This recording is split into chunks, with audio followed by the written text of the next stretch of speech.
ലൂക്ക, ലൂക്ക, ഞാൻ ഇന്ന് എത്ര നേരത്തെ വിളിക്കുന്നു? ഞാൻ ഇനി മേലോട്ട് കയറി വന്നോ?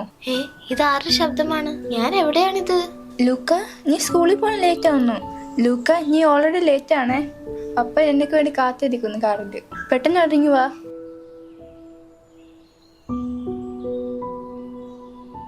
അമ്മ, ഞാൻ വീട്ടിലെത്തി. പിന്നെ നീ എവിടെ പോവാനേ മോനെ? റെഡി ആയോ? ദാ പപ്പ എന്നെ കാത്തിരിക്കുന്നുണ്ട്. പെട്ടെന്ന് സ്കൂളിൽ പോയിട്ട് വരൂ. അമ്മ, ഞാൻ സ്വർഗത്തിലായിരുന്നു. ഞാൻ പുതിയൊരു ലോകം കണ്ടു. ഞാൻ കുറെ കാര്യങ്ങൾ കണ്ടു. എനിക്ക് വിശ്വസിക്കാനാകാത്ത കാര്യങ്ങൾ. ബൈബിളിലെ വ്യക്തികൾ എന്നോട് സംസാരിച്ചു. മോനെ ലൂക്ക, നീ സ്വപ്നം കണ്ടതാ. അതിനെ കുറിച്ച് നമുക്ക് പിന്നെ സംസാരിക്കാമേ. നമുക്ക് പ്രാർത്ഥിക്കാം. ദൈവത്തിനോട് നന്ദി പറയാം. കാരണം ദൈവം നിന്നെ കാത്തില്ലേ? രാത്രി മുഴുവനും ദൈവം നിന്നെ കാത്തു. ദൂതന്മാർ നിനക്ക് കാവൽ തന്നു. അങ്ങനെ അവർ രണ്ടുപേരും കൂടി മുട്ടമ്പിൽ നിന്ന് പ്രാർത്ഥിച്ചു. ദൈവത്തിനോട് നന്ദി പറഞ്ഞു. ലൂക്ക സ്കൂളിൽ പോകാൻ റെഡിയായി. അവന്റെ അമ്മ അവന് ഭക്ഷണം എടുത്തു കൊടുത്തു. അവന്റെ അച്ഛൻ കാറിൽ വെയിറ്റ് ചെയ്യായിരുന്നു.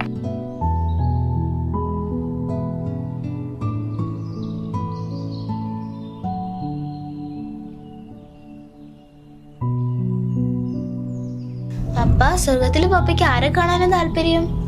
കുറെ പേരുണ്ട് മോനെ. മോശ, ദാവീദ്, പൗലോസ്. ഞാൻ അവരെയൊക്കെ കണ്ടു കഴിഞ്ഞു. അല്ലെങ്കിൽ സ്വപ്നത്തിൽ ഞാൻ അവരോട് സംസാരിച്ചു. പുതിയ യെരൂശലേം നല്ല ഭംഗിയാണ് കാണാൻ. അത് വിശ്വസിക്കാൻ പറ്റാത്ത രീതിയിലാണ് ഇരിക്കുന്നത്. മോനെ, നമ്മൾ ഒരു ദിവസം അവിടെ ഒരുമിച്ച് പോകും. നിന്റെ അമ്മയും ഞാനും നീയും. പക്ഷേ മൂന്നുപേരും ഒരുമിച്ച് പോകണമെങ്കിൽ നമ്മൾ ദൈവത്തോട് വിശ്വസ്തരായിരിക്കണം. നമ്മുടെ ഭാഗം ചെയ്യണം. നീ ബൈബിൾ എപ്പോഴും കൊണ്ടു നടക്കാറുണ്ടോ? അതിൽ അപ്പോസ്തല പ്രവൃത്തികൾ 1:8 നോക്കൂ. എന്നാൽ പരിശുദ്ധാത്മാവ് നിങ്ങളുടെ മേൽ വരുമ്പോൾ നിങ്ങൾ ശക്തി ലഭിച്ചിട്ട് യെരൂശലേമിലും യഹൂദയിൽ എല്ലായിടത്തും ശമരിയയിലും ഭൂമിയുടെ അറ്റത്തോളവും എന്റെ സാക്ഷികൾ ആകും എന്ന് പറഞ്ഞു. മനസ്സിലായോ മോനെ? സ്വർഗത്തിൽ പോകാൻ നമുക്ക് പരിശുദ്ധാത്മാവ് ആവശ്യമുണ്ട്. നമ്മുടെ ജീവിതത്തിൽ പരിശുദ്ധാത്മാവ് വരുമ്പോഴാണ് നമ്മൾ യേശുവിൻ്റെ കൈകളിലെ ഉപകരണങ്ങളായി മാറുന്നത്. അങ്ങനെയാണ് കൂടുതൽ പേർക്കും യേശുവിൻ്റെ രണ്ടാം വരവിനെ കുറിച്ചും സ്വർഗത്തെക്കുറിച്ചും അറിയാൻ സാധിക്കുന്നത്. അത് ശരിയാണ് പപ്പ, അത് ശരിയാണ്. ഞാൻ എന്റെ ക്ലാസ്സിലുള്ള മറ്റു കൂട്ടുകാരുമൊത്ത് ബൈബിൾ പഠിച്ചോട്ടെ? തീർച്ചയായും മകനെ. ഈ പഠനങ്ങളിലൂടെ നമ്മൾ ആത്മീയമായി കൂടുതൽ വളരുന്നു. ദൈവത്തിന്റെ വേലയെ തികയ്ക്കാനാകുന്നു. അങ്ങനെ പരിശുദ്ധാത്മാവിന്റെ ശക്തിയാൽ നമുക്ക് ദൈവത്തിന്റെ വേലയെ പൂർത്തീകരിക്കാൻ സാധിക്കും. എനിക്കും പൗലോസിനെ പോലെ ഒരു പ്രാസംഗികനാകണം. അത് കുറെ ദൂരെയാണെന്ന് എനിക്കറിയാം. പക്ഷേ ഞാൻ ഇപ്പോഴേ തുടങ്ങാം. പ്രിയ മകനെ, നീ ഇങ്ങനെ പറഞ്ഞാൽ എനിക്ക് എന്തുമാത്രം സന്തോഷമായെന്ന് നിനക്കറിയാമോ?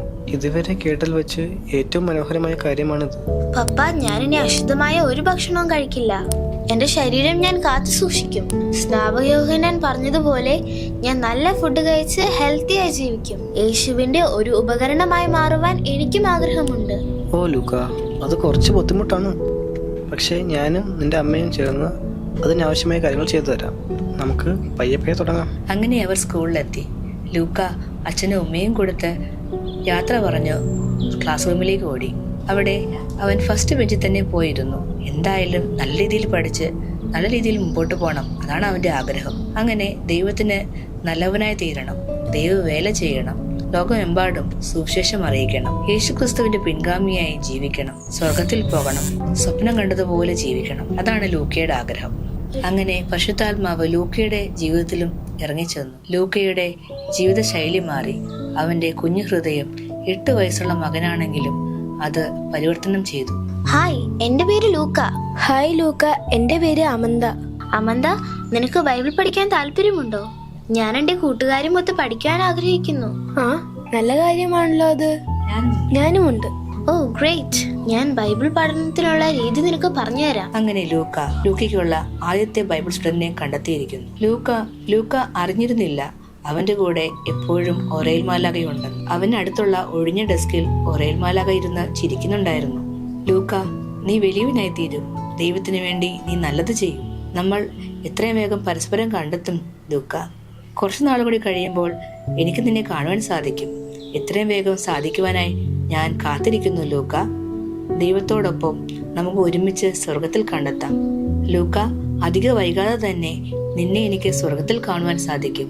യേശുവിൻ്റെ കൂടെ നീയും അതുപോലെ നിന്റെ കൂട്ടുകാരും എല്ലാവരും ഒത്ത് നമുക്ക് ഒരുമിച്ചായിരിക്കാം. അതിനുവേണ്ടി പരിശുദ്ധാത്മാവ് നമ്മൾ പ്രവർത്തിക്കുവാൻ വേണ്ടി നമുക്ക് പ്രാർത്ഥനയോടെ ആയിരിക്കാം. ദൈവം നമ്മ ഓരോരുത്തരെയും അനുഗ്രഹിക്കുമാറാകട്ടെ.